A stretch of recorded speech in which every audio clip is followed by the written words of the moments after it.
the general assumption out there in the market, insofar as leverage is concerned, is that hedge funds use leverage to amplify their returns. I think it's important to understand from our perspective how we use short selling as an instrument. We use short sales both from an offensive and a defensive perspective to manage the portfolios.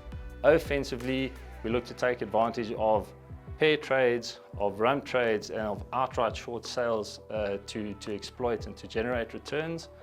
And then from a defensive perspective, we're also looking to actively manage risk at a portfolio level. All of those activities on the short selling side, both offensive and defensive, are inherently mechanisms that are used that introduce leverage into the process, but they have very different intentions. So yes, there's an amplification of returns, but in the same breath, we are also looking to manage risk. So we look to maximize the return per unit of risk that we assume within the funds. The implication is that we do not swing for the fences and look to maximize returns by taking on the most risk that we possibly can.